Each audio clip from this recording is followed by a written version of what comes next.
Hello again, everyone. Welcome back. Today I'm reviewing another in the line of Southern Draw cigars. This is the Rose of Sharon.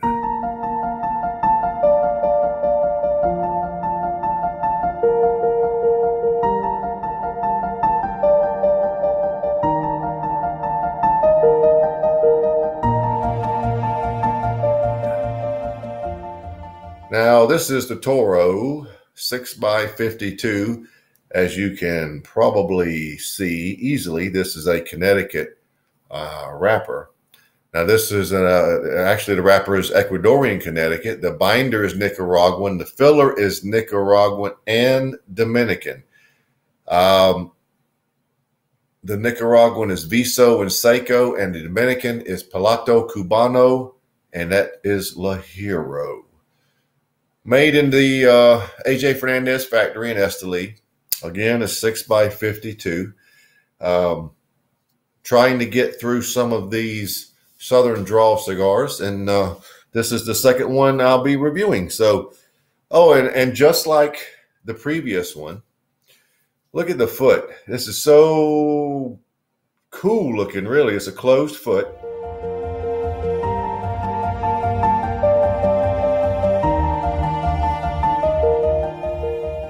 Has an average feel in the hand for a cigar like this. It's not a sharp box press, but you can tell it is indeed box press. So let's get right to it. The Southern Draw Rose of Sharon Toro. All right, let's clip the cap.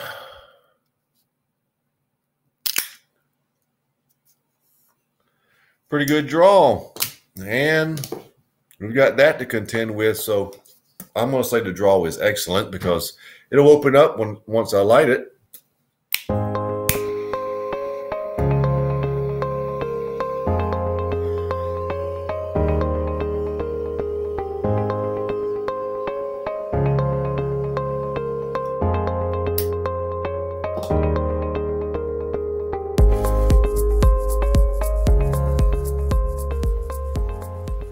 Well, the first flavors I'm getting are quite a bit of cream notes. First of all, there's a lot of sweet cream in this cigar.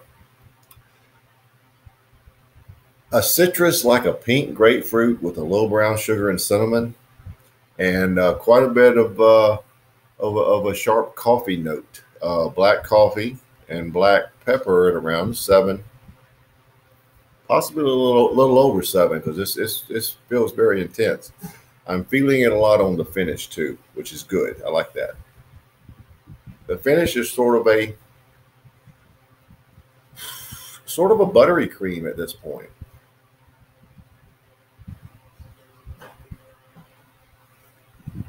Which is odd because I don't really have a lot of butter on the front end, but that's okay. So that's how we're starting. I like it. It's a very nice start. So let's see where we go from here.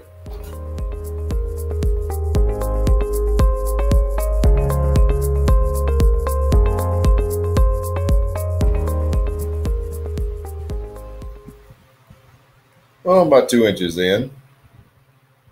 What are we, about 24 minutes? That's not too bad. And the pink grapefruit is more or less just a citrusy type flavor now, with a little touch of bitterness, but cutting down on that bitterness are caramel notes now. Not so much the cream. The cream is developed into a caramel. That is sweet, and it keeps the edge off of that slight bitterness.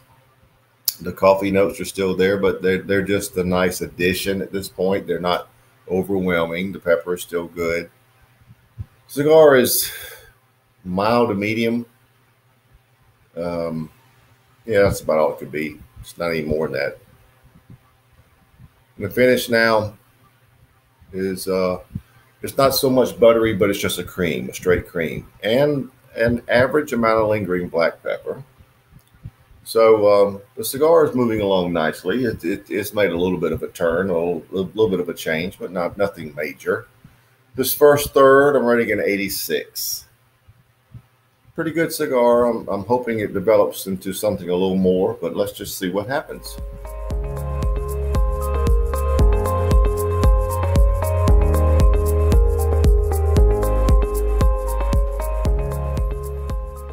Well, I'm here at the midpoint. I decided to come back now because of a flavor change. There is, in lieu of the cream notes, which we have caramel notes in there, there is a white chocolate. It doesn't have a lot of sweetness, but it's definitely white chocolate. So you've got this citrusy type flavor, which is more on the lines of a pink grapefruit, caramel, and white chocolate. There is still that little bitterness there, but it's not killing the cigar. It's just there. And sometimes, to be honest with you, I see that with Connecticut wrappers.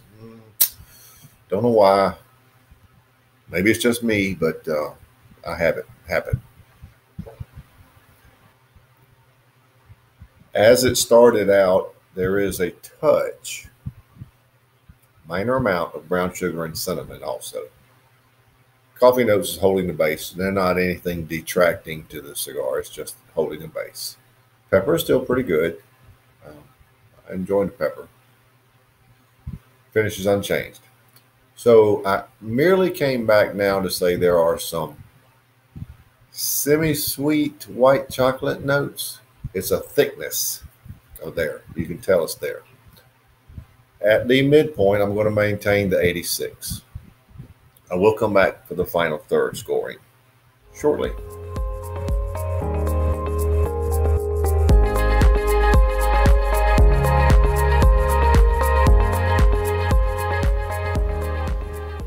Okay, I'm at the 2/3 point. I misspoke in the last segment. This is not the final third, it's the 2/3 point. And really, from the midpoint to the 2/3 point, nothing really has changed except the strength. It's more medium, almost medium to full. The strength has made the biggest change.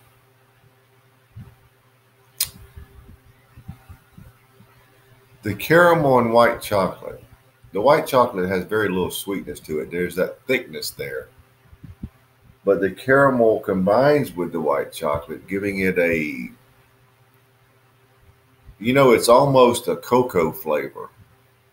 But I'm sticking with my assessment that it is caramel and a semi-sweet white chocolate, which I've never really heard of, but that's really what it tastes like. The other flavors are still in play. It's sort of a citrusy pink grapefruit, but it's really matched or almost overwhelmed by the caramel and the semi-sweet white chocolate. There is still that touch of cinnamon and brown sugar that you can detect, but it's nothing that really stands out. Finish is unchanged. The biggest difference here, the 2/3 point, is the strength. It is pretty much medium to full body.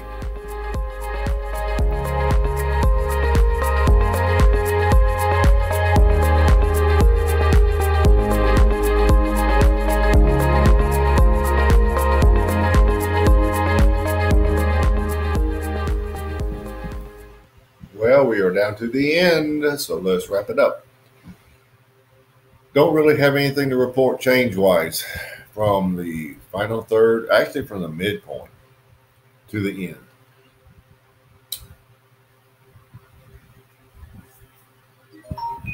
Well, I say that, but the strength did go up and it maintained that medium to full. That is the biggest mover in the cigar as far as changes. The flavor notes from the midpoint maintained. This has been a pretty good cigar. It's not bad. It's just there's not an overwhelming amount of sweetness. There's not an overwhelming amount of really anything. It's a nice little cigar, and it's this final third maintains the 86 rating, so it's 86s across the board. I mean, overall score is 86. But this is Well, it's been consistent, score wise, pretty much flavor wise, has some little changes here and there. As I said, the biggest change was the strength, and it went up medium to full. So I don't think there's anything else I can say about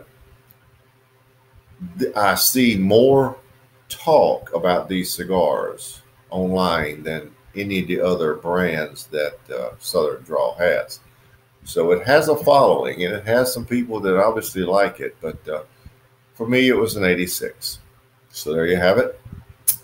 The Southern Draw Rose of Sharon Toro 86.